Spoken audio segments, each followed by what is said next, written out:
Assalamualaikum warahmatullahi wabarakatuh. Selamat siang Bapak Ibu semuanya. Alhamdulillahirabbil alamin wa bihi nasta'inu 'ala umuri dunya waddin wassalatu wassalamu 'ala asrofil anbiya'i wal mursalin sayyidina wa maulana Muhammadin wa 'ala alihi wa ashabihi ajmain amma ba'du. Yang terhormat Bapak Kepala SD Negeri Jabanal 3 dan yang terhormat Bapak Ibu Guru peserta diseminasi modul 1.4 yaitu budaya positif yang saya hormati. Pertama-tama marilah kita panjatkan puja dan puji syukur atas kehadiran Allah Subhanahu wa taala di mana kita telah diberikan rahmat serta hidayahnya sehingga kita dapat berkumpul dalam acara menyebarkan pemahaman modul 1.4 yaitu budaya positif dalam keadaan sehat walafiat tanpa kurang suatu apapun. Salawat serta salam tak lupa kita haturkan kepada junjungan kita Nabi Agung Muhammad SAW. Semoga kita kelak mendapatkan syafaatnya besok di yaumul qiyamah. Amin Allahumma amin. Bapak Ibu masih semangat ya? Masih semangat atau tidak? Sebelum saya lanjutkan ke acara yang selanjutnya, agar acara kita berjalan dengan lancar, kita bisa membacakan basmalah bersama-sama. Bismillahirrahmanirrahim. Terima kasih. Untuk acara selanjutnya, Bapak Ibu mohon berkenan berdiri sebentar. Kita akan menyanyikan lagu Indonesia Raya secara bersama-sama. Hadirin dimohon berdiri.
Terima kasih, hadirin dimohon duduk kembali.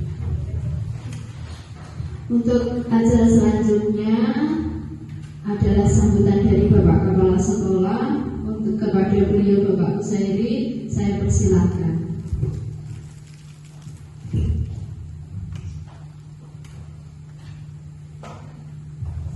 Assalamualaikum warahmatullahi wabarakatuh.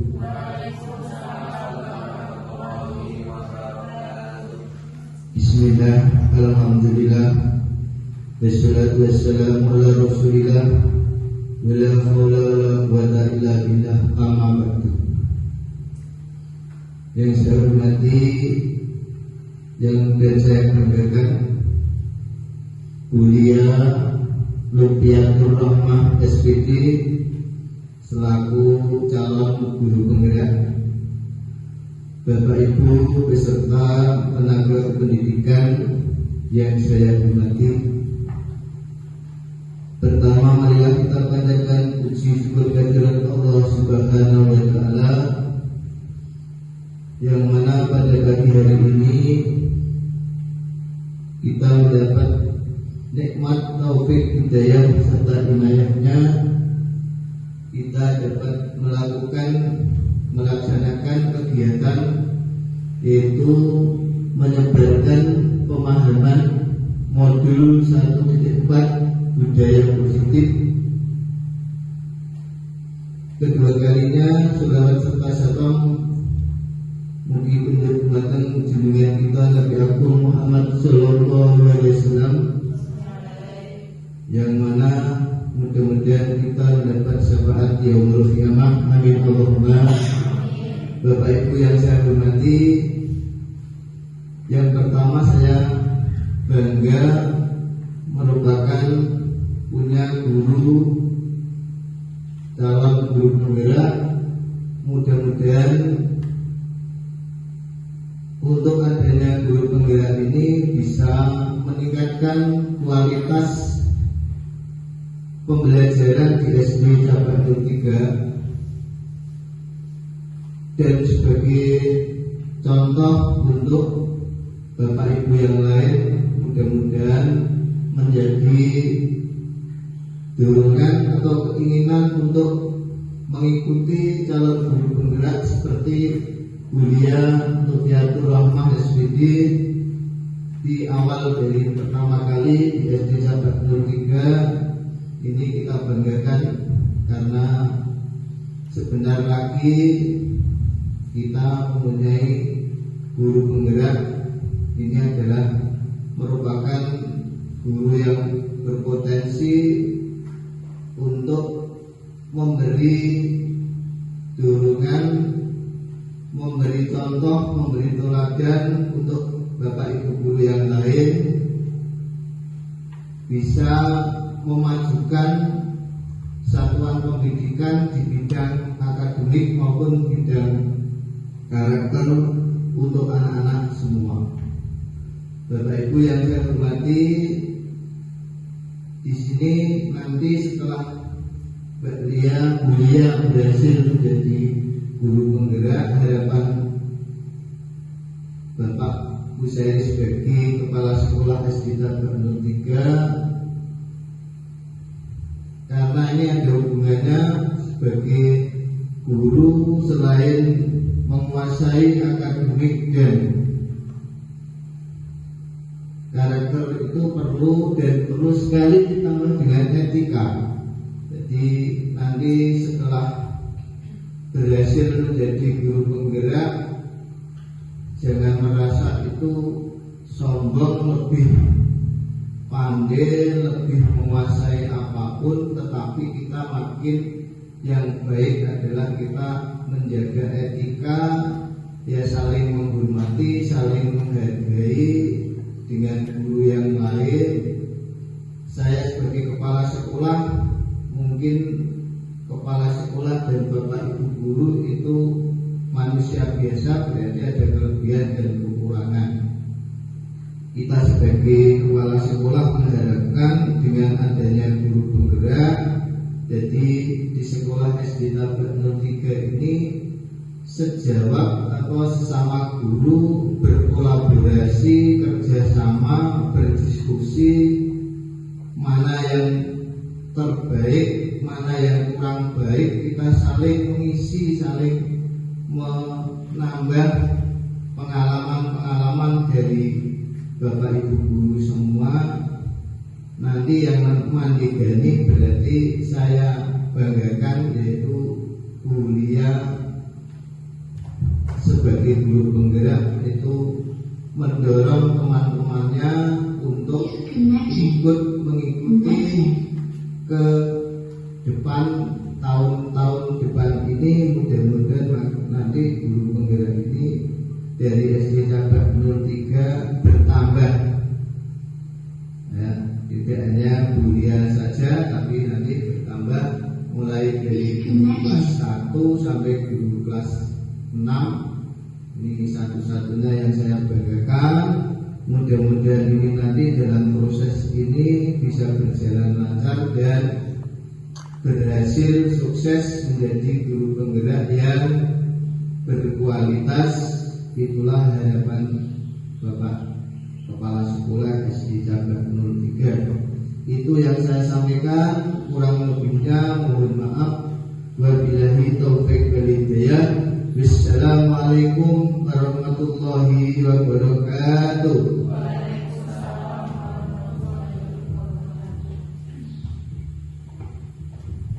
Terima kasih atas sambutan yang disampaikan oleh Bapak Kusairi. Selanjutnya kita mau masuk ke dalam materi kita.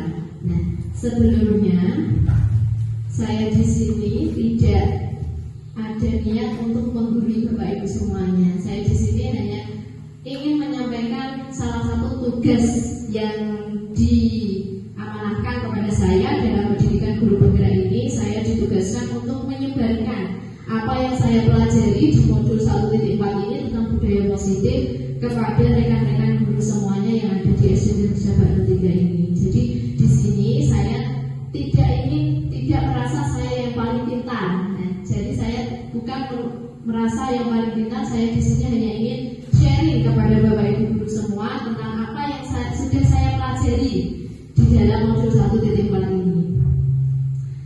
Nah, selanjutnya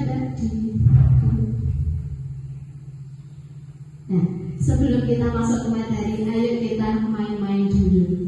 Mau Bapak Ibu? Ayo kita ice breaking dulu ya sebelum kita masuk ke materi. Silakan diputar Mbak Bu. Ya. Nah di sini kita ice breaking bermain tebak warna. Jadi kita bermain tebak warna. Sebelumnya sebentar Bu. Bermain tebak warna yang ditebak warnanya bukan tulisannya. Jadi yang ditebak, yang dijawab bukan tulisannya tapi warnanya. Nah, di sini ada contoh. Ada kata apa ini Bapak Ibu? Kata apa itu yang hijau? Tapi warnanya apa? Merah. Berarti jawabannya nanti apa? Merah deh, bukan hijau ya. Nah, ini persoalannya adalah yang ditebak warnanya bukan tulisannya. Jadi jawabannya ini adalah merah bukan hijau. Siap Bapak Ibu? Siap ya? Ya. Lanjut Bu. Ayo kita tes konsentrasi kita. Level muda dulu ya. Ayo, siap Bapak Ibu? Siap. Ya ini warna apa? Merah ya. Merah. Lanjut Bu, langsung aja tidak apa-apa. Nah ini warna apa Bu? Bapak Ibu? Hijau, ini putih, ini biru, ini apa Bu? Ya. Bu Sri semangat sekali. Ya, kita masuk. Nah ini apa Bapak Ibu? Putih ya, apa? Biru.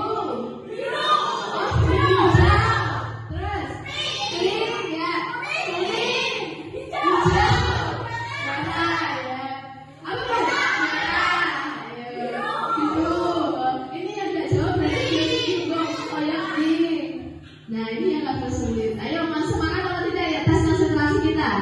Mulai.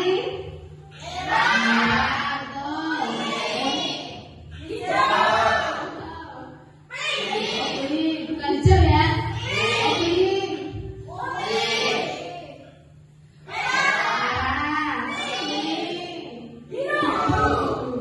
Ada lagi.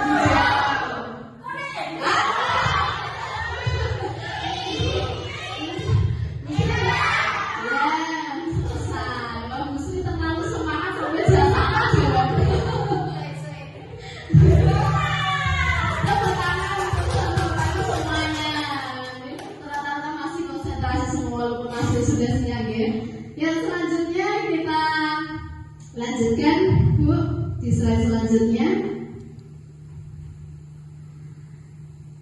Nah, sebelum kita lanjutkan di sini saya ingin memberi pengantar sebentar tentang tujuan pendidikan menurut Bapak Ki Hajar Dewantara. Jadi menurut Bapak Ki Hajar Dewantara, kita sebagai seorang guru atau sebagai seorang pendidik itu tugasnya hanya menuntun Bapak Ibu, menuntun segala kodrat pada anak-anak agar mereka dapat mencapai keselamatan dan kebahagiaan yang setinggi-tingginya, baik sebagai manusia atau sebagai anggota masyarakat. Jadi tugas kita itu tidak memaksa kepada anak. Jadi tugas kita itu hanya menuntun segala kodrat yang ada pada anak-anak. Jadi anak-anak itu mempunyai potensi mereka masing-masing. Kita tidak boleh memaksakan bahwa anak ini harus bisa seperti ini. Nah, tidak boleh seperti itu. Kemudian oleh sebab itu pendidikan itu hanya dapat menuntun atau hidupnya kekuatan kodrat yang ada pada anak-anak agar dapat memperbaiki lakunya, bukan dasarnya hidup atau tumbuhnya kekuatan kodrat anak. Jadi di sini pendidikan itu hanya dapat menuntun hidupnya kekuatan kodrat anak. Jadi anak mempunyai potensi mereka masing-masing. Tugas kita hanya menuntun mereka menuju apa yang mereka inginkan, bukan memaksakan apa yang kita kehendaki. Begitu. Nah, dalam Bapak Ki Hajar Dewantara itu mengibaratkan kita sebagai seorang petani, Bapak Ibu. Kita sebagai seorang petani yang mempunyai padi di sawah. Jadi sekolah kita itu diibaratkan sebagai sawah, kemudian padinya itu diibaratkan sebagai siswa. Nah, kita sebagai guru itu sebagai petaninya. Jadi apa yang kita tanam di ladang itu, di sawah itu, nanti akan apa yang kita berikan. Nah, padi di situ kalau tidak kita rawat, tidak kita beri pupuk, tidak kita beri kalau ada hal-hal yang tidak hilangkan, nanti kan berpengaruh terhadap padinya. Begitupun siswa kita, kalau tidak kita tuntun, kalau tidak kita arahkan, kita beri pendidikan, nanti di situ siswa tidak tahu akan kemana mereka. Jadi kita sebagai guru menuntun mereka apa yang ingin mereka cita-citakan. Selanjutnya Ibu. Nah, di sini saya akan menyampaikan tentang budaya positif. Menurut Bapak Ibu yang terbesit di dalam pikiran Bapak Ibu tentang budaya positif. Budaya positif itu apa ya? Kebiasaan yang baik, Kak Seri, yang lain budaya positif, ada budaya tapi positif, nah. Kebiasaan yang baik, ada yang lain? Bu Putri mungkin ada yang lain? Budaya kebiasaan yang baik. Kebiasaan yang memang baik dan memang sesuai dengan profil pelajar Pancasila. Kebiasaan yang baik dan memang yang sesuai dengan profil pelajar Pancasila. Ya, betul Bapak Ibu yang disampaikan oleh Pak Kuseri dan Bu Agini. Jadi budaya positif itu budaya positif di sekolah tentunya, itu nilai atau kebiasaan di sekolah yang berpihak pada murid. Jadi semuanya itu berpihak pada murid. Yang berpihak pada murid agar mereka dapat berkembang menjadi pribadi yang kritis, penuh hormat dan bertanggung jawab, atau memiliki karakter yang sesuai dengan profil pelajar Pancasila. Tentu tidak asing lagi bagi Bapak Ibu guru mengenai profil pelajar Pancasila. Kita sudah hafal ya? Nah, lanjut Ibu. Nah, di sini saya akan menyampaikan tentang konsep inti yang ada pada budaya positif. Jadi konsep inti pada budaya positif itu ada 7 Bapak Ibu. Yang pertama ada perubahan paradigma belajar. Nanti di sini saya akan menyampaikan satu persatu, mulai dari perubahan paradigma belajar, kemudian disiplin positif, kemudian kebutuhan dasar manusia. Yang keempat ada motivasi perilaku manusia, restitusi posisi kontrol guru, keyakinan kelas, dan yang terakhir nanti kita belajar tentang segitiga restitusi. Nah, lanjut Bu. Nah, ini tentang pembelajaran yang pertama, yaitu pembelajaran dengan paradigma baru. Pembelajaran dengan paradigma baru ini merupakan pembelajaran yang dirancang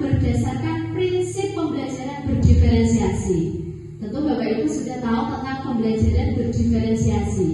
Oke?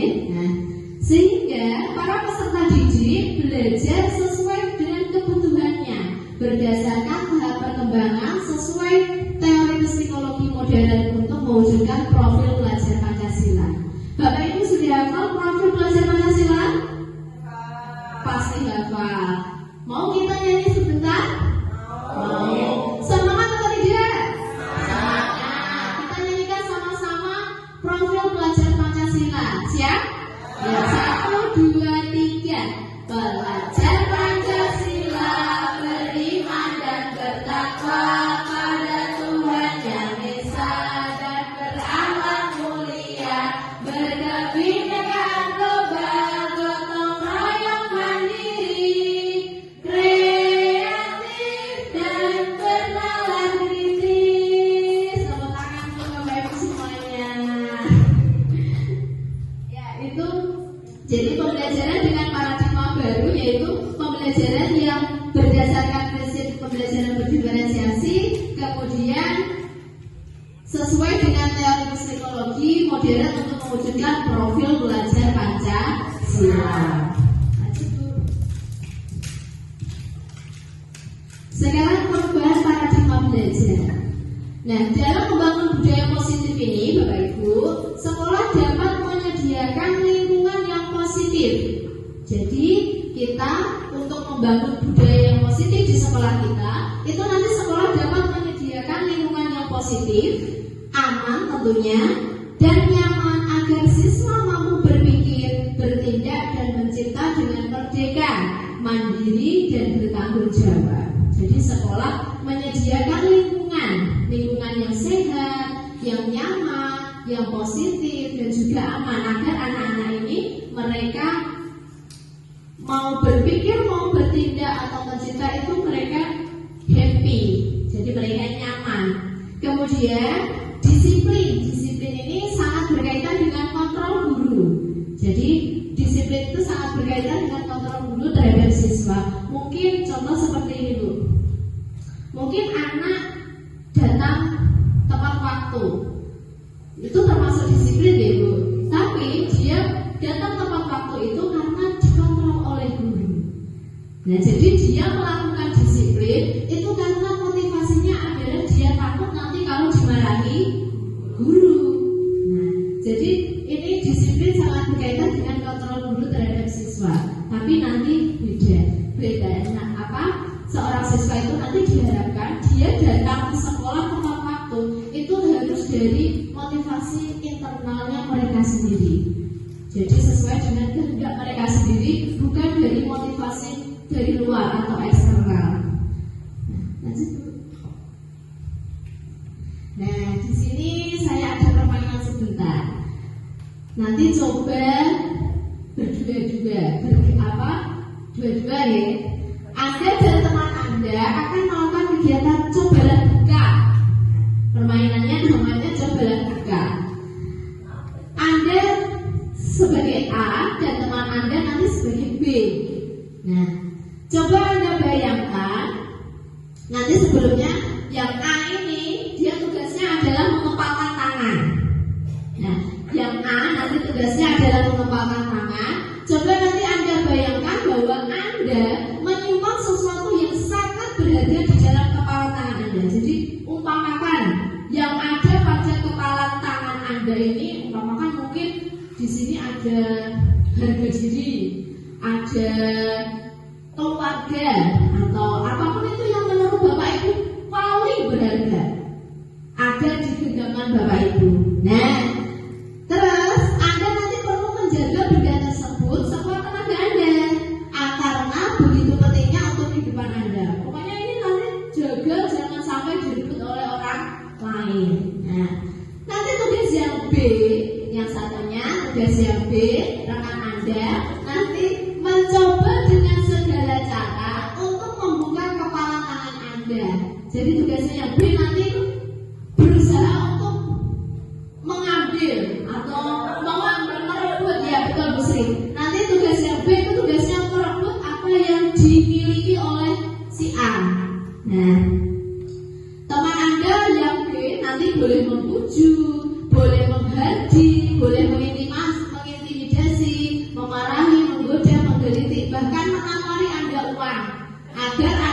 bersedia membuka kepala tangan Anda? Coba. Bisa buat ini sama Bu Sri mau mempraktekkan? Si A dan si B nanti misalnya buat ini sebagai Bu Sri sebagai si A, dia yang memiliki paling berharga di kepala tangannya Bu Sri. Nah nanti tugasnya buat ini berarti membujuk Bu Sri. Bisa membujuk dengan apa saja Bu Sri buat ini? Bisa dibujuk, bisa dihaji, apapun itu agar Bu Sri nanti mau membuka kepala tangannya. Nah, coba kita praktekkan yuk, bisa maju ke depan. Maju Bu Sri. Ayo. Mau mengintimidasi Bu Sri.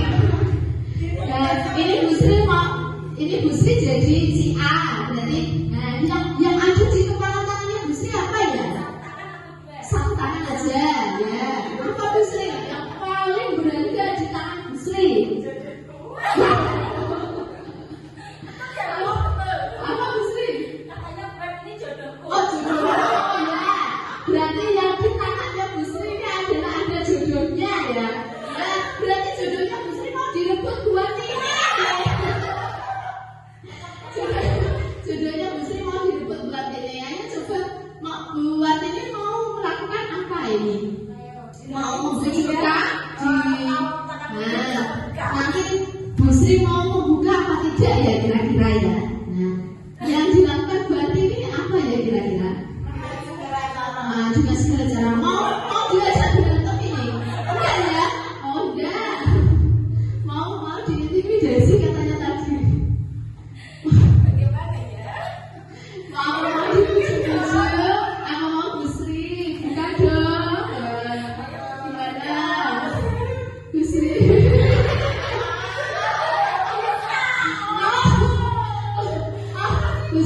Bu Sri tetap teguh ya. Ya, terima kasih tepuk tangan untuk Bu Sri dan buat ini.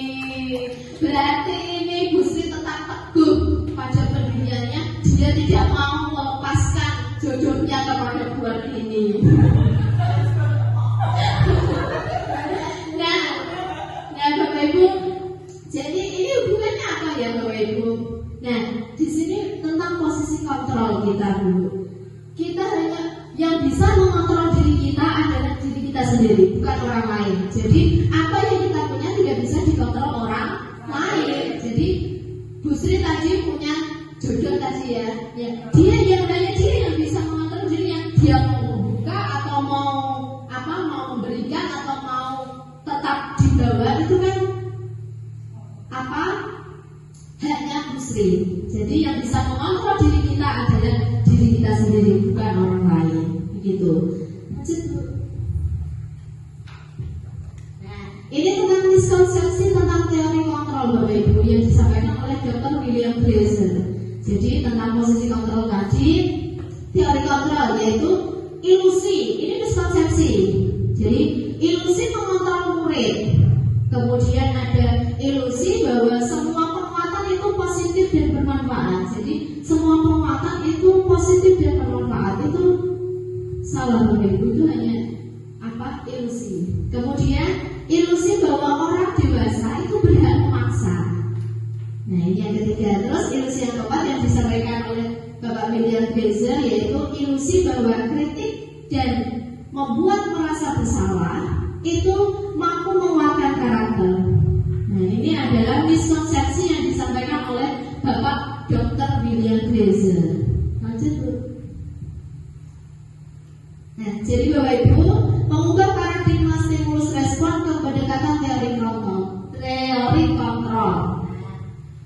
Jadi yang kita laksanakan sebelumnya itu adalah stimulus respon. Nah, yang menurut Bapak William Glaser tadi itu teori kontrol. Yang pertama itu realitas atau kebutuhan kita sama. Ini menurut stimulus respon. Jadi menurut stimulus respon, realitas atau kebutuhan kita semuanya itu sama. Tapi menurut teori kontrol berbeda. Menurut teori kontrol, realitas kebutuhan kita itu Jadi kebutuhan kita memiliki kebutuhan yang berbeda-beda. Jadi setiap anak itu kebutuhannya juga berbeda-beda, tidak sama. Jangan disamakan antara satu dengan yang lain. Nah, kemudian yang kedua, menurut stimulus respon itu semua orang melihat hal yang sama. Jadi semua orang itu diibaratkan melihat hal yang sama.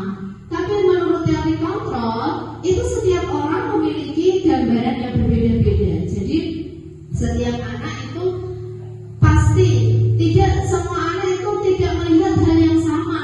Mereka mempunyai gambaran yang berbeda-beda.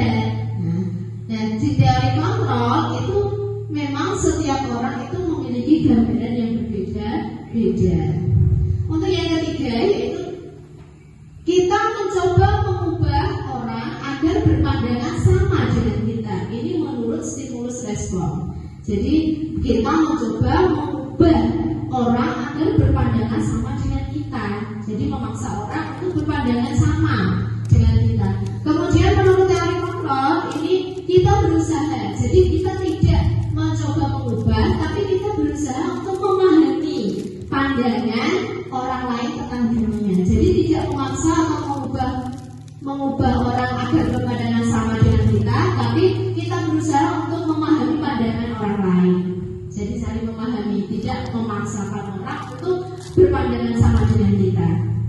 Kemudian yang keempat adalah menurut stimulus respon itu perilaku buruk itu dilihat sebagai suatu kesalahan.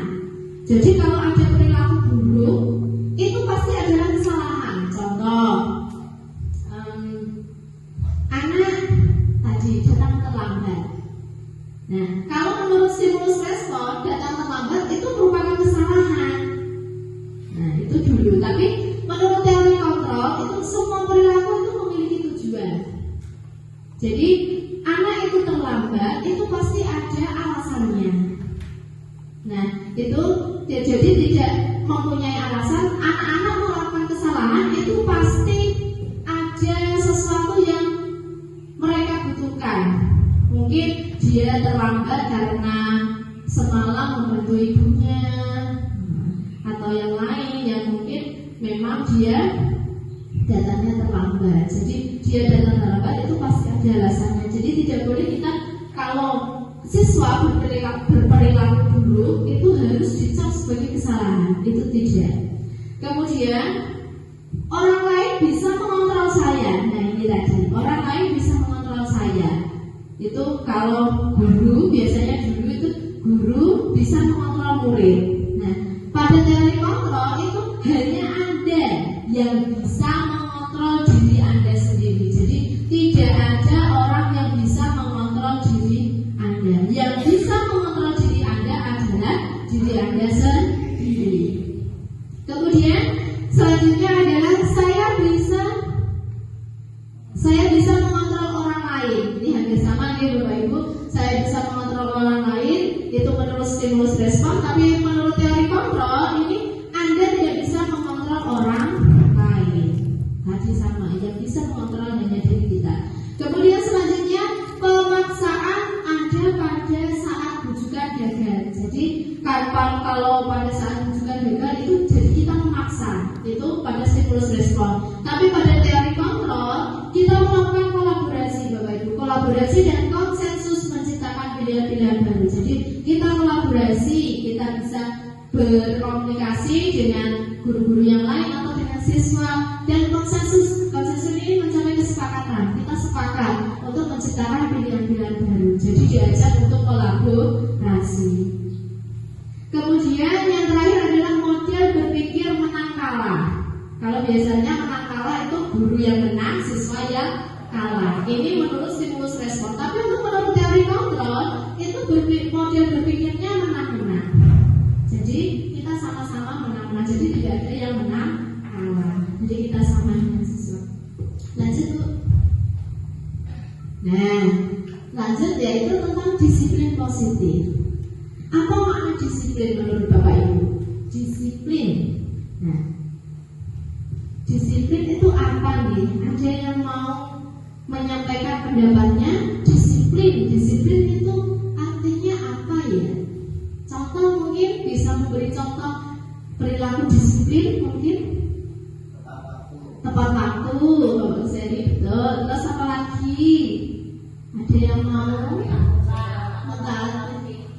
peraturan atau tata tertib. Apa Putri? Tanggung jawab. Nah, itu makna disiplin tadi. Nah, lanjut Bu. Apa makna disiplin ya? Nah, di sini disiplin positif. Disiplin itu berasal dari kata disiplina, yang artinya itu adalah belajar, Bapak Ibu. Jadi disiplin itu berasal dari kata disiplina yang artinya adalah belajar. Disiplin itu mengacu pada disiplin diri yang memiliki tanggung jawab terhadap apa yang dilakukannya berdasarkan nilai-nilai yang dia yakini. Nah, kemudian disiplin positif ini merupakan salah satu cara penerapan disiplin yang bertujuannya untuk apa? Untuk menumbuhkan kesadaran serta memberdayakan peserta didik tanpa imbalan penghargaan atau reward, ancaman atau hukuman. Jadi di sini disiplin positif itu artinya adalah cara penerapan disiplin yang bertujuan untuk menumbuhkan kesadaran siswa. Kesadaran siswa, jadi dia melakukan kegiatan perilaku disiplin itu tanpa memikirkan imbalan atau reward atau ancaman atau hukuman. Seperti tadi Bapak Ibu, dia berangkat ke sekolah tepat waktu, itu dia melakukan itu dengan kesadarannya siswa itu sendiri. Dia tidak ingin, oh saya mau datang tepat waktu agar tidak dimarahi oleh Bapak Ibu guru. Saya mau datang tepat waktu agar apa? Tidak malu. Itu kan tidak berasal dari kesadaran mereka sendiri. Nah, itu fungsi dari disiplin positif adalah menumbuhkan itu, Bapak Ibu. Jadi penerapan disiplin yang bertujuan untuk menumbuhkan kesadaran kita atau siswa kita. Nah, sebagai pendidik, tujuan kita itu adalah menciptakan. Jadi, kita sebagai seorang pendidik itu tujuannya menciptakan peserta didik yang memiliki disiplin diri tadi. Nah, jadi kita harus menerapkan atau menciptakan peserta didik yang memiliki disiplin diri sehingga mereka berperilaku mengacu pada nilai-nilai kebajikan universal dan memiliki motivasi intrinsik dalam perubahan perilaku ke arah yang lebih baik. Jadi di sini tugas kita atau kita sebagai seorang pendidik itu tujuannya menciptakan siswa-siswa kita atau peserta didik kita itu agar memiliki disiplin diri sehingga nanti mereka berperilaku itu mengacu pada nilai-nilai kebajikan universal dan motivasi intrinsik mereka. Jadi bukan motivasi eksternal, ekstrinsiknya. Nah, di sini ada nilai-nilai kebajikan. Apa sih nilai-nilai kebajikan itu? Nah, di sini nilai-nilai kebajikan itu adalah nilai yang disepakati bersama. Nilai yang disepakati bersama lepas dari suku bangsa. Jadi kita tidak membeda-bedakan ya, betul Pak. Jadi nilai yang disepakati bersama lepas dari suku bangsa, agama, bahasa maupun latar belakangnya. Jadi semuanya kita sepakat nilai-nilai yang kita sepakati. Nah, contoh nilai kebajikan atau institusi atau organisasi itu yang sesuai dengan profil belajar Pancasila sudah beriman dan bertakwa kepada Tuhan Yang Maha Esa, beramal mulia, berkebinekaan global, gotong royong, mandiri, kreatif, dan bernalar kritis. Ini yang sesuai dengan profil belajar Pancasila. Kemudian yang Primary Years Program atau PYP itu ada rasa toleransi. Jadi memiliki rasa toleransi, rasa hormat, integritas, mandiri, menghargai, antusias, empati, keingintahuan, kreativitas, kerjasama, percaya diri, dan komitmen. Nah, kemudian untuk yang keterampilan hidup atau life skill, nah itu ada dapat dipercaya, kemudian lurus hati, pendengar yang aktif, tidak merendahkan orang lain, dan memberikan yang terbaik dari diri. Nah, ini adalah contoh-contoh nilai-nilai kebajikan. Nah, ini nanti akan diaplikasikan di pembuatan disiplin kelas. Nah, lanjut dulu. Kita lanjut ke kebutuhan dasar manusia, Bapak Ibu. Nah, kebutuhan dasar manusia itu apa ya? Nah, kebutuhan dasar manusia yang kita butuhkan yang paling dasar itu apa? Nah, kebutuhan dasar sendiri itu adalah segala sesuatu yang kita lakukan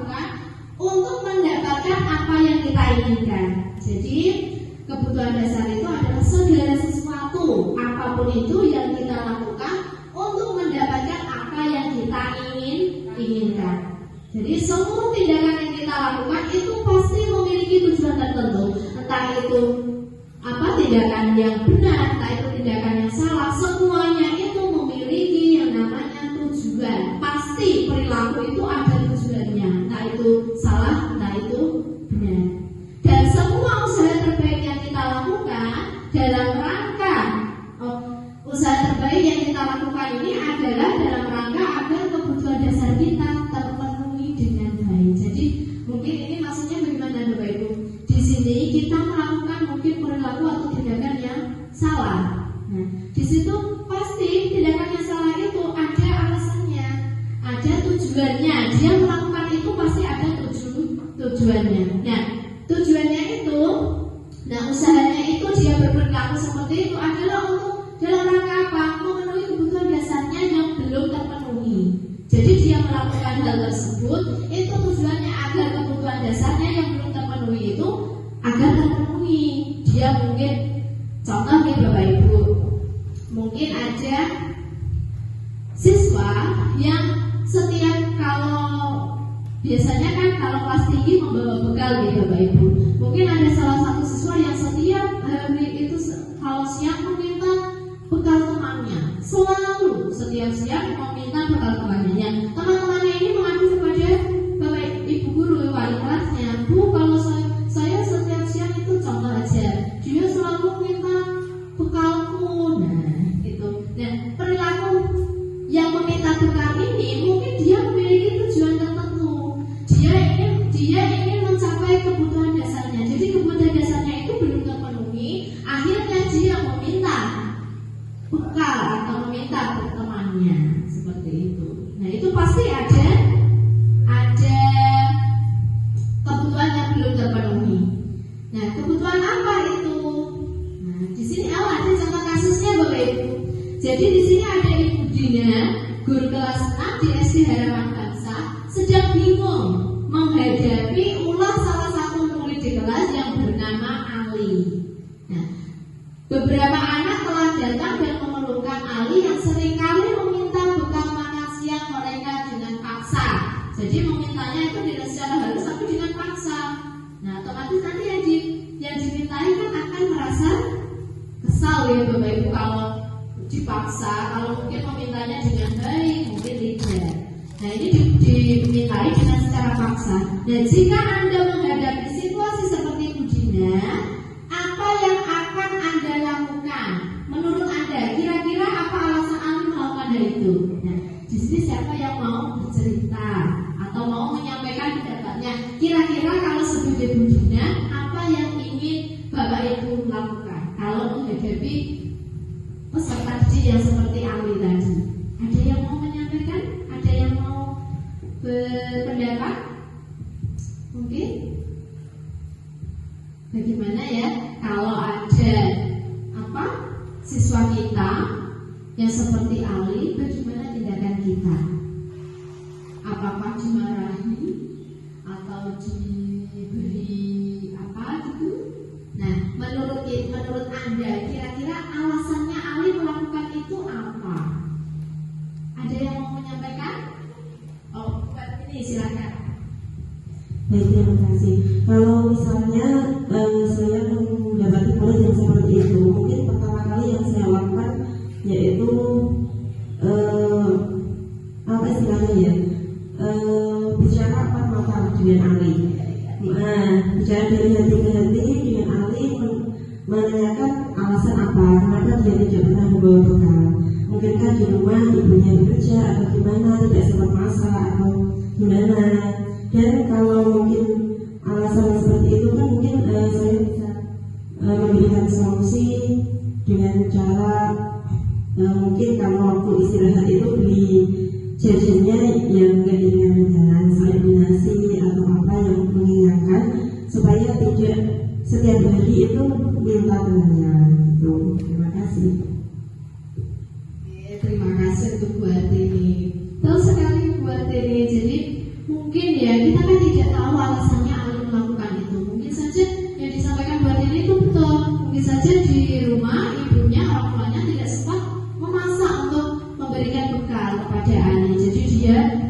meminta temannya.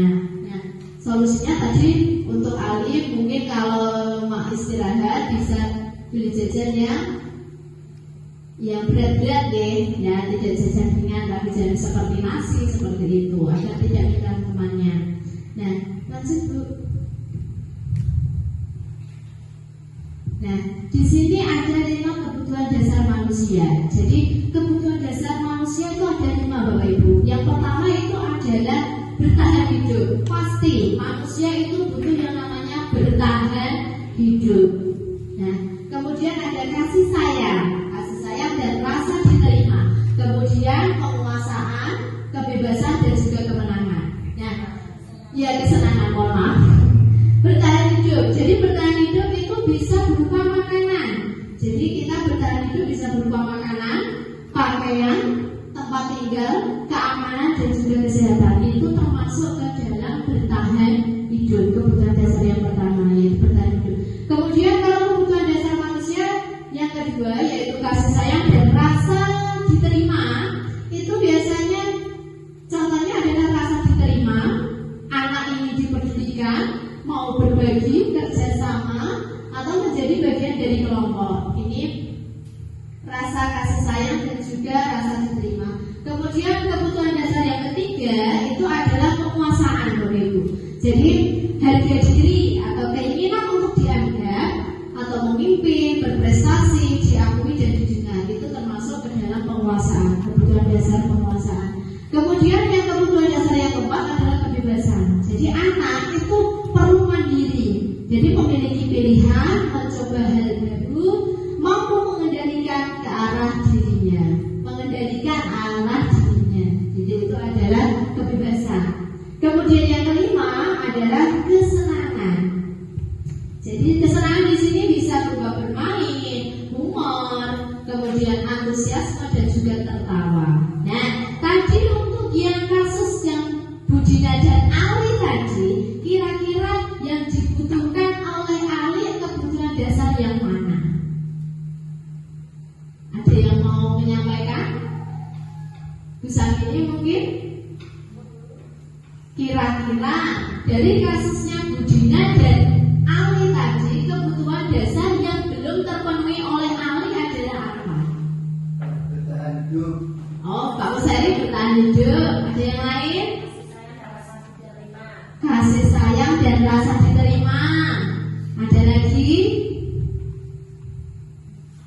Tidak ada. Berarti apa?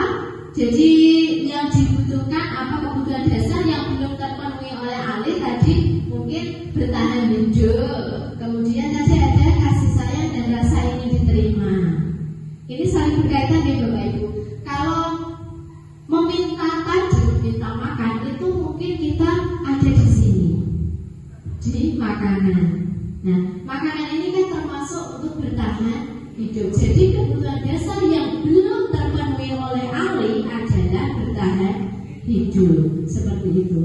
Contoh lagi, seumpamanya ada siswa di dalam kelas kita, ada siswa yang kalau Bapak Ibu guru menerangkan, dia itu selalu mungkin lesu, mungkin sambil tidur. Ya apa Putri? Oh ngantuk, ya kurang semangat ya. Terus kemudian yang anak itu disuruh ke depan oleh Bapak Ibu gurunya, disuruh ke depan untuk mengerjakannya. Di depan di papan tulis juga seperti itu ya, cuma karena tidak mendengarkan mungkin dia tidak paham, dia tidak bisa mengerjakan tugas yang ada di depan. Nah, mungkin itu yang kira-kira kebutuhan dasarnya yang belum terpenuhi apa ya? Siswa yang selalu mengantuk, mungkin tidak mau mendengarkan, dia lesu waktu pembelajaran, itu mungkin kebutuhan dasarnya itu yang belum terpenuhi apa kira-kira? Apa Pak Seri? Penguasaan, keinginan untuk dianggap, gimana Pak Seri? Oh, harga diri ya Bapak.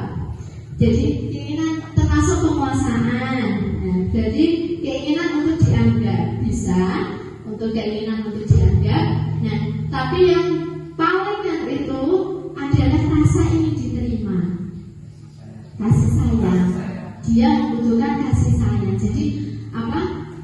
Kebutuhan dasar yang belum terpenuhi oleh anak tersebut adalah kasih sayang. Jadi dia di sekolah itu mau untuk diberi kasih sayang oleh gurunya. Jadi dia bertindak seperti itu, mau diperhatikan. Nah, itu adalah kebutuhan dasar manusia. Selanjutnya Bu. Nah, selanjutnya adalah motivasi perilaku manusia. Jadi manusia berperilaku itu pasti ada motivasinya, ya. Perilaku manusia itu pasti ada motivasinya. Nah, motivasi ini ada dua, motivasi ekstrinsik dan juga motivasi intrinsik, dari dalam dan juga dari luar. Nah, motivasi ekstrinsik sendiri itu perilaku manusia yang motivasinya dari ekstrinsik itu biasanya untuk menghindari ketidaknyamanan atau hukuman. Jadi dia berperilaku seperti itu motivasinya agar dia menghindari ketidaknyamanan atau hukuman, dia menghindari hukuman. Itu ada itu namanya motivasi ekstrinsik. Nah, kemudian yang kedua itu untuk mendapatkan imbalan. Jadi dia melakukan perilaku itu ada motivasi ekstrinsiknya untuk mendapatkan imbalan atau penghargaan dari orang lain. Nah, itu termasuk kalau dia berperilaku demi menghindari ketidaknyamanan atau hukuman dan juga demi untuk mendapatkan imbalan atau penghargaan dari orang lain, berarti dia berperilaku seperti itu, motivasinya termasuk motivasi ekstrinsik.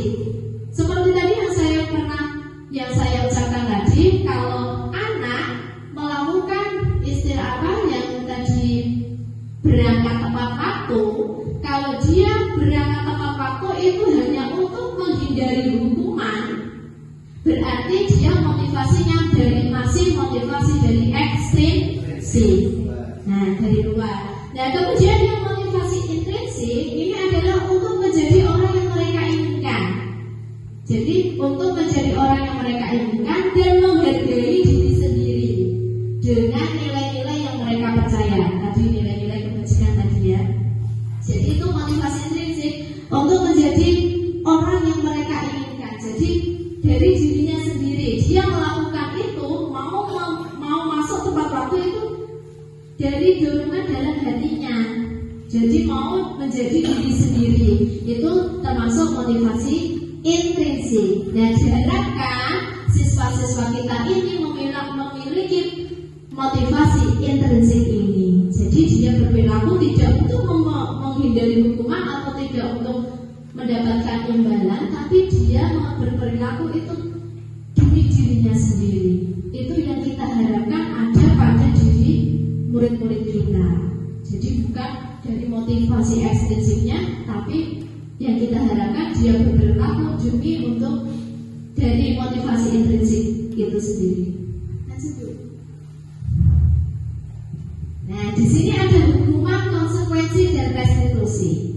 Apa sih bedanya hukuman, konsekuensi, dan restitusi? Nah, contoh Bapak Ibu, kalau hukuman itu tidak terencana atau tiba-tiba. Ciri-ciri hukuman itu ya, tidak terencana atau tiba-tiba. Biasanya murid itu tidak tahu apa yang akan terjadi atau tidak dilibatkan.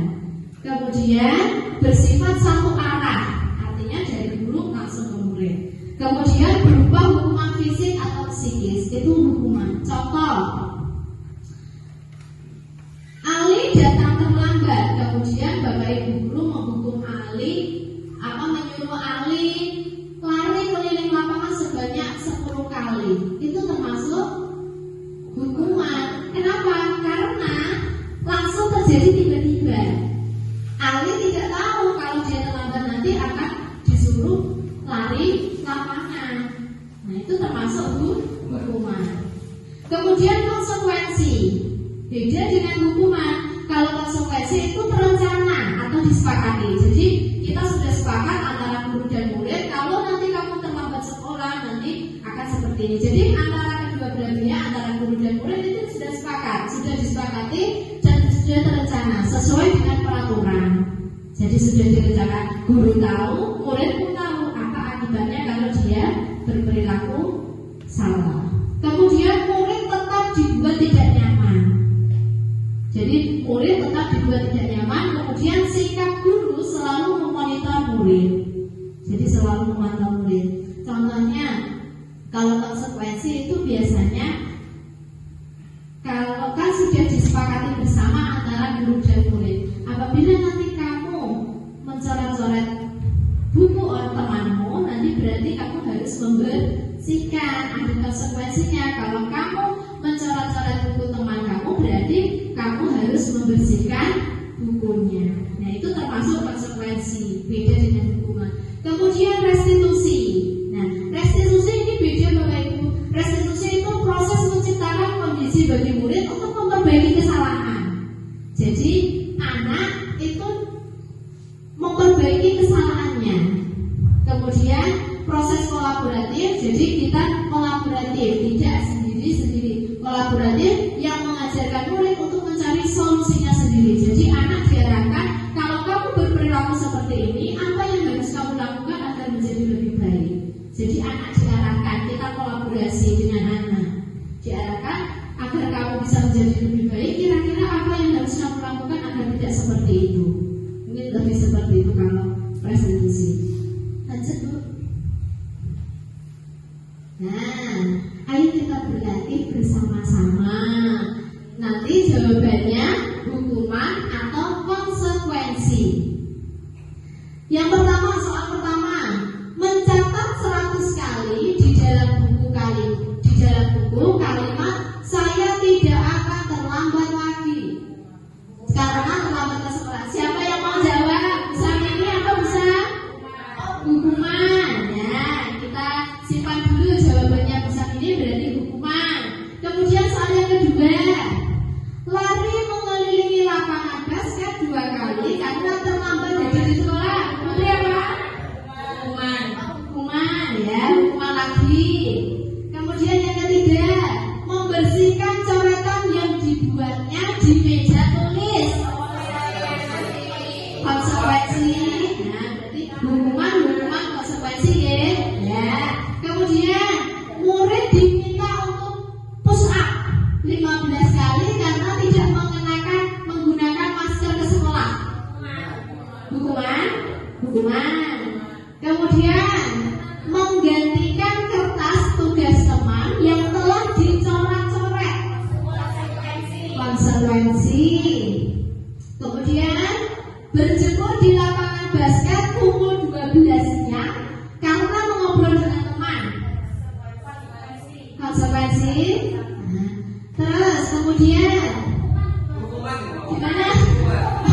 Ada hukuman, masalah hukuman. Jadi berjemur di lapangan basket pukul 12-nya karena mengobrol dengan teman, hukuman deh. Masalah hukuman, mesti hukuman. Oke, bisa konsekuensinya. Tidak apa-apa, berpendapat itu hanya masing-masing, boleh. Kemudian berarti ada hukuman, ada konsekuensi ya. Terus murid diminta bertelanjang kaki sepanjang hari karena tidak menggunakan sepatu warna hitam sesuai peraturan sekolah. Hukuman atau konsekuensi ya. Murid diminta bertelanjang kaki sepanjang hari karena tidak menggunakan sepatu warna hitam sesuai peraturan sekolah. Konsekuensi. Tapi ini soalnya menipu loh.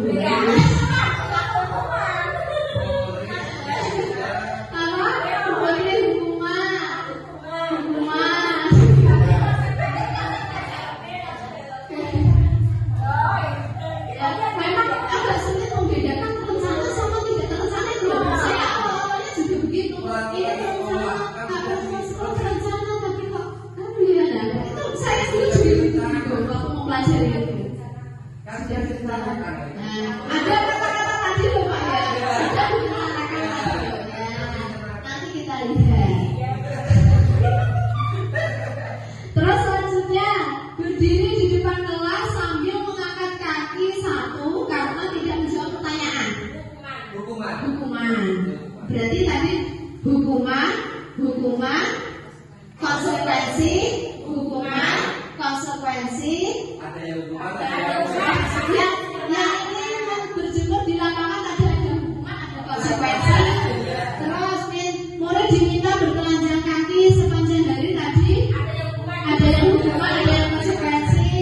berdiri di depan kelas sambil mengangkat kaki satu. Hukuman. Coba kita lihat jawabannya. Ayo Bu.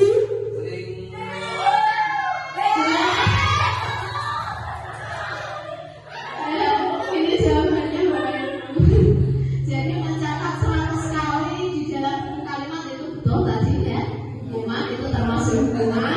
Kemudian lari mengelilingi lapangan juga hukuman. Membersihkan coretan yang dibuatnya juga konsekuensi. Kemudian murid minta untuk pass up ada hukuman, betul. Menggantikan kertas tugas teman konsekuensi. Berjemur di lapangan basket tadi ada yang hukuman, ada yang konsekuensi. Tidak apa-apa Bu. Nah, setiap manusia itu tepuk tangan semuanya. Tidak apa-apa. Semuanya itu kita belajar dari kesalahan. Kalau kita tahu salah, kan kapan kita benar, ya kan? Nah, tidak apa-apa. Salah itu awal dari kebenaran. Jadi kemudian murid diminta bertelanjang kaki sepanjang hari karena tidak menggunakan sepatu warna hitam sesuai peraturan sekolah. Ini termasuk hukuman Bapak Ibu. Jadi walaupun peraturan sekolah itu sudah direncanakan, tapi kan karena bertelanjang kaki sepanjang hari ini termasuk fisik. Ini hukuman fisik. Bisa, nah itu jadi bisa hukuman. Jadi maksudnya hukuman. Kemudian berdiri di depan kelas sambil mengangkat kaki satu itu juga termasuk hukuman. Jadi seperti itu. Kira-kira sudah ada yang terkoneksi di dalam pikiran kita tidak ya? Ya, tepuk tangan untuk Bapak Ibu semuanya. Masih semangat ya? Masih semangat. Ya, kita lanjut buat. Oh sudah? Oh ya. Sekarang kita masuk ke 5 posisi kontrol guru. Jadi posisi kontrol guru itu ada 5. Yang pertama sebagai penghukum. Yang kedua sebagai pembuat merasa bersalah. Kemudian yang ketiga sebagai teman. Yang keempat sebagai pemantau. Yang kelima sebagai manajer. Ini adalah 5 posisi kita sebagai seorang guru. Jadi kita bisa sebagai penghukum, bisa membuat merasa bersalah, teman, pemantau maupun manajer. Ini 5 posisi kita. Nah, lanjut buat. Nah, contoh penerapan 5 posisi kontrol guru. Nah, penerapannya kita tadi kan mempunyai 5 posisi kontrol. Penerapannya bagaimana ya? Kalau ada kasusnya seperti ini Bapak Ibu. Siswa tidak memakai atribut lengkap saat upacara bendera. Nah, kalau kita sebagai penghukum, kita harus bagaimana? Kalau kita posisi kita sebagai penghukum, ini di sini adalah hormat pada bendera selama 1 jam. Berarti anak disuruh hormat ke bendera merah putih selama 1 jam. Itu posisi kita sebagai penghukum. Nah, kemudian kalau kita sebagai pembuat merasa bersalah, bukan ini yang kita lakukan nanti. Yang kita lakukan itu nanti berapa kali ibu atau bapak harus bilang memberitahu kamu selalu saja mengecewakan ibu. Jadi bukan tindakan yang kita lakukan, tapi kita hanya berbicara, memberitahu. Nah, jadi berapa kali bapak ibu harus memberitahu kamu selalu saja mengecewakan bapak ibu. Nah, kalimat ini mungkin kamu membuat anak merasa bersalah. Nah, seperti itu. Itu posisi kita kalau sebagai membuat merasa bersalah. Kemudian yang ketiga, kalau kita sebagai teman. Nah, kalau ada siswa yang seperti itu tidak lengkap, kalau kita posisinya sebagai teman itu, ayo dong ikuti aturan sekolah, tolong bantu ibu ya sekali ini saja. Nah, itu kita sama anak itu kita sebagai teman aja, tidak dimarahi, tapi kita anggap anak itu teman kita biasa gitu. Kemudian ya sudah tidak apa-apa, lain kali jangan diulangi lagi ya. Nah, itu kalau kita sebagai posisi kita sebagai teman. Kemudian kalau kita sebagai pemantau, beda lagi Bapak Ibu. Kalau kita sebagai pemantau itu nanti kita yang contoh yang kita lakukan itu mungkin kamu sudah melanggar peraturan sekolah, kamu tahu konsekuensinya. Nah, setelah upacara kamu beli atributnya ke koperasi dan jangan diulangi lagi ya. Nah, itu adalah kalau kita posisi kita sebagai pemantau. Kalau yang terakhir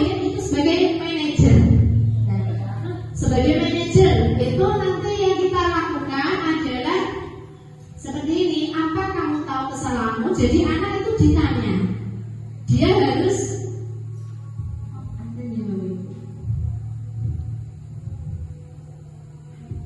Kita break dulu ya sambil nunggu azan.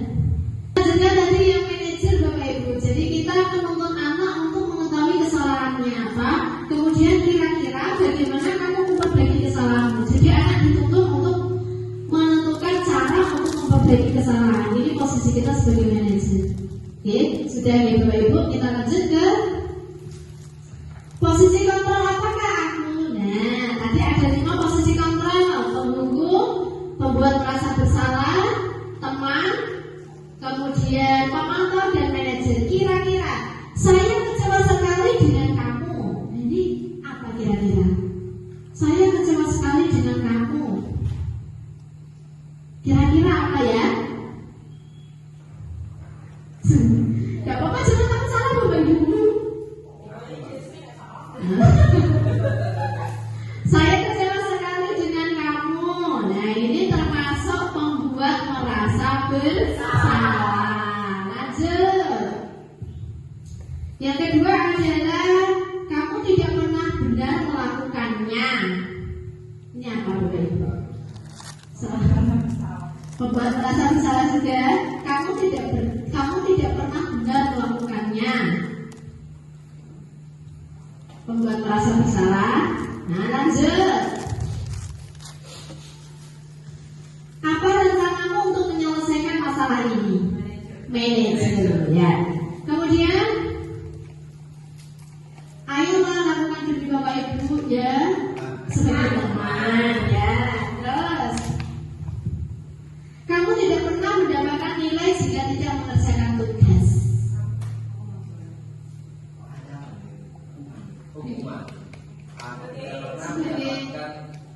Kamu tidak pernah mendapatkan nilai jika tidak mengerjakan tugas. Berarti sebagai penghukum. Nah, kalau pendapat Bapak Ibu seperti itu beda dengan pendapat saya. Kalau pendapat saya ini, kamu tidak pernah mendapatkan nilai jika tidak mengerjakan tugas. Ini kalau pendapat saya ini termasuk ke pemantau. Ya. Kalau tadi yang tidak apa-apa. Lanjut ya. Kemudian keyakinan kelas. Nah, kita masuk ke keyakinan kelas. Mengapa keyakinan kelas? Mengapa bukan peraturan kelas? Kalau kita dulu kan lebih sering ke peraturan kelas, kita harus mentaati peraturan kelas. Sekarang kita membuat keyakinan kelas. Nah, mengapa keyakinan kelas? Mengapa bukan peraturan kelas? Lanjut Bu. Nah, jadi Bapak Ibu, keyakinan kelas ini itu nilai-nilai kebajikan tadi yang sudah saya sampaikan di awal. Nilai-nilai kebajikan atau prinsip-prinsip universal yang disepakati bersama secara universal, lepas dari perbedaan agama, suku, negara, dan bahasa. Kemudian menurut Gosen 1998, itu suatu keyakinan akan lebih memotivasi seseorang dari dalam prinsip tadi. Seseorang akan lebih bersemangat untuk menjalankan keyakinannya daripada hanya sekedar menaati peraturan. Kalau dia memiliki keyakinan, itu lebih memotivasi diri mereka dari jalan daripada hanya untuk mentaati peraturan. Lanjut. Nah, ini contoh kemarin di kelas saya sudah saya lakukan keyakinan kelas. Jadi saya mengajak anak, berkolaborasi dengan anak, saya mengajak anak-anak murid-murid saya untuk membuat sebuah keyakinan kelas. Jadi anak-anak menuliskan apa yang mereka inginkan. Bu, tidak boleh terlambat sekolah. Bu, kalau ada tugas harus dikerjakan. Bu, kalau ada PR harus dikerjakan di rumah, tidak di kelas. Mereka menuliskan sendiri, kemudian ditempel di kertas plano. Kemudian dari apa yang mereka sampaikan tadi, kemudian kita sepakati bersama, saya dan murid-murid saya, untuk menjadikan apa yang mereka sampaikan tadi sebagai keyakinan kelas yang harus kita sepakati bersama. Nah, nanti keyakinan kelas ini bisa diterapkan di kelas Bapak-Bapak Ibu semuanya. Bisa dibuat, nanti bisa anak-anak disuruh untuk membuat apa yang mereka inginkan, nanti kita sepakati bersama. Tidak usah banyak-banyak Ibu, tidak usah banyak-banyak. Yang penting anak mau mentaati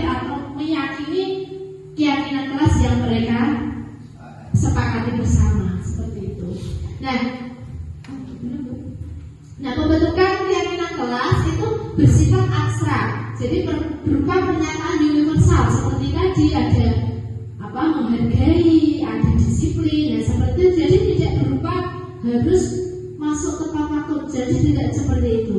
Keyakinan itu berupa nilai-nilai tadi, nilai-nilai kebajikan tadi. Jadi berupa pernyataan universal dibuat dalam pernyataan positif sedikit saja agar mudah diingat. Kemudian sesuai dengan kondisi kelas dan sekolah sehingga mudah diterapkan. Kemudian semua warga sekolah atau warga kelas dilibatkan saat membuat keyakinan kelas. Lanjut Bu.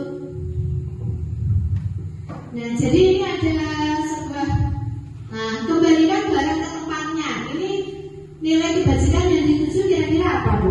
Jadi nilai-nilai kebajikan tadi loh, ada menghargai, ada disiplin. Kira-kira yang kembalikan barang ke tempatnya ini apa? Tanggung jawab. Dilarang mengganggu orang lain. Menghormati, menghargai ya. Hadir di sekolah 15 menit sebelum pembelajaran dimulai. Disiplin atau bisa tanggung jawab bisa ya. Terus dilarang melakukan kekerasan. Ini mungkin di keselamatan. Nah itu. Terus kemudian dilarang menggunakan narkoba. Nah kesehatan. Kemudian bergantian atau menunggu giliran. Ini nilai-nilai kebajikannya apa kira-kira itu? Disiplin, kesabaran, sabar ya. Nah, terus dilarang merokok, dilarang merokok, kesehatan. Jika yang dituju adalah kesehatan, kemudian gunakan masker, kesehatan. Nah, lanjut Bu. Nah, ini nilai kebajikan yang dituju. Jadi kembalikan pada temannya adalah tanggung jawab. Dilarang mengganggu orang lain itu menghormati orang lain. Hadir di sekolah 15 menit sebelum pembelajaran dimulai itu menghormati orang lain juga, dan juga komitmen bahwa dia harus bisa hadir di sekolah 15 menit sebelum pembelajaran dimulai. Kemudian dilarang melakukan kekerasan itu keselamatan dan juga menghormati orang lain. Dilarang menggunakan narkoba itu nilainya kesehatan, bergantian atau menunggu giliran menghormati orang lain, kesabaran. Dilarang merokok adalah kesehatan, dan gunakan masker itu kesehatan dan keselamatan. Lanjut Bu. Nah sekarang kita masuk ke materi yang terakhir, yaitu adalah segitiga restitusi. Jadi segitiga restitusi itu apa ya Bapak Ibu? Segitiga restitusi itu adalah proses berdialog yang dijalankan oleh guru agar dapat menghasilkan murid yang mandiri dan bertanggung jawab.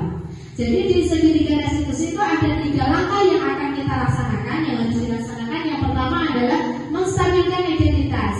Kemudian yang kedua, validasi tindakan yang salah, dan yang ketiga adalah menanyakan keyakinan. Jadi 3 langkah itu yang harus kita lakukan dalam segitiga restitusi. Lanjut Bu. Nah, menstabilkan identitas berdasarkan prinsip membuat kesalahan adalah bagian dari proses pembelajaran. Jadi kesalahan itu adalah proses dari pembelajaran. Kalau menstabilkan identitas itu biasanya berupa seperti ini Bu, Bapak Ibu. Berbuat salah itu wajar. Nah, tidak ada manusia yang sempurna. Kemudian ibu bapak juga pernah melakukan itu. Terus ibu bapak tidak mau mencari siapa yang salah, tapi ibu bapak ingin mencari solusi dari permasalahan ini. Kemudian kamu berhak merasa seperti itu. Ini kalau menstabilkan identitas itu ciri-cirinya menggunakan kata-kata atau kalimat seperti itu. Lanjut Bu. Yang kedua yaitu adalah validasi tindakan yang salah. Jadi berdasarkan prinsip setiap perilaku berupaya untuk memenuhi suatu kebutuhan tadi. Jadi contohnya kalau kalimatnya bisa dipakai untuk validasi tindakan itu, kamu pasti punya alasan mengapa kamu melakukan hal itu. Kemudian padahal kamu bisa melakukan yang lebih buruk dari ini. Nah, kamu patut bangga karena telah melindungi sesuatu yang penting buatmu. Dan yang terakhir itu kamu melakukannya karena mempertahankan sesuatu yang penting bagimu. Di sini untuk validasi tindakan. Yang terakhir adalah untuk menanyakan keyakinan. Jadi berdasarkan prinsip teori kontrol bahwa pada dasarnya itu kita termotivasi secara intrinsik tadi. Jadi dari dalam diri kita. Nah, apa keyakinan kelas kita? Nah, jadi kita tanya. Kalau tadi kan kita sudah melakukan keyakinan kelas. Nah, kita tanya pada murid itu, keyakinan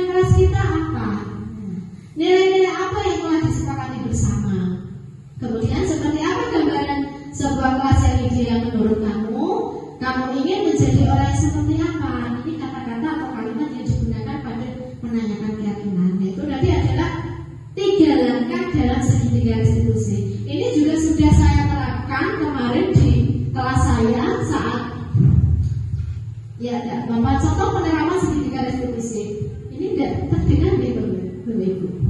Nah ini kemarin murid saya update karena sering tidak masuk itu saya apa?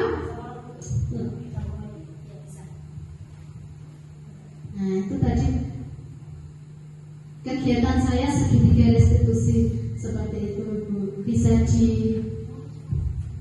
ini Bluetoothnya belum connect ya.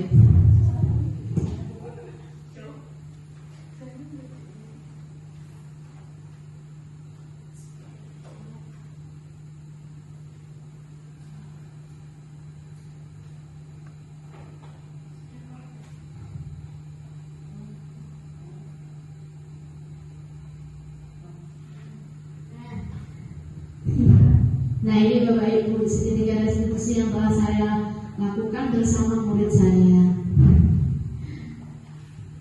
Jadi saya yang pertama nanti menanyakan kepada anak karena dia tidak masuk sekolah, saya menstabilkan identitas dulu. Kamu kenapa kok tidak masuk sekolah?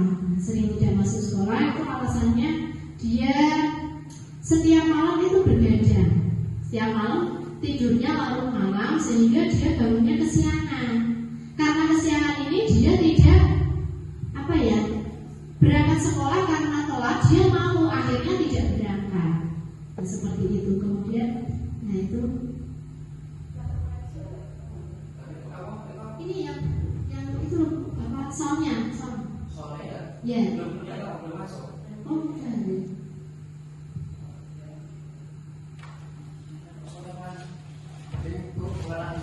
Pengerasnya begitu.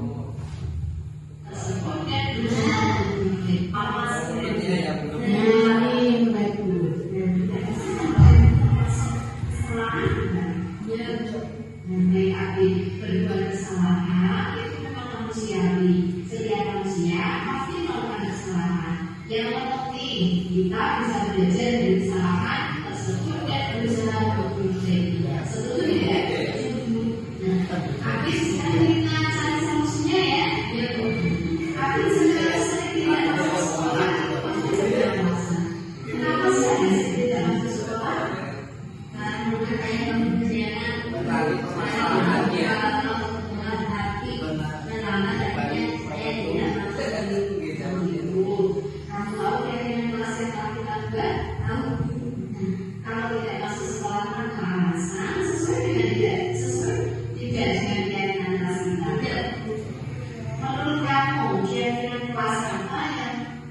sudah kamu langgar disiplin itu.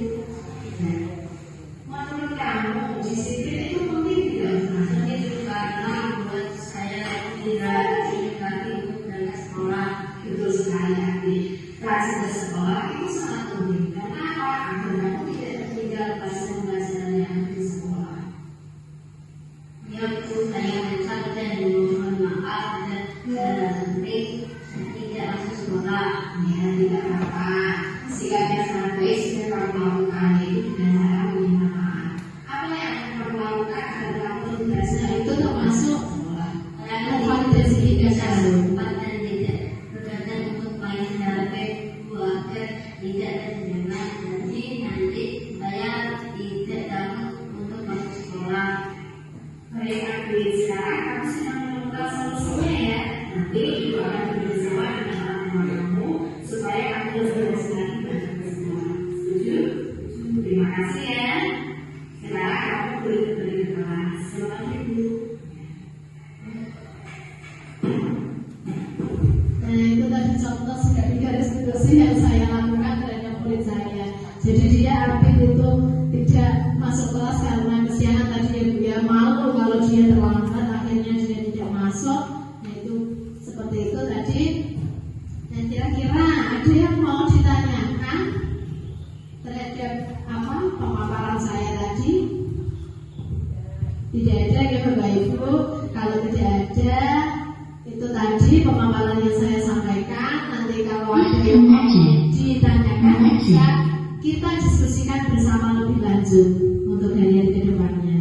Terima kasih Bapak Ibu sudah berpartisipasi dalam acara ini. Saya mohon maaf kalau ada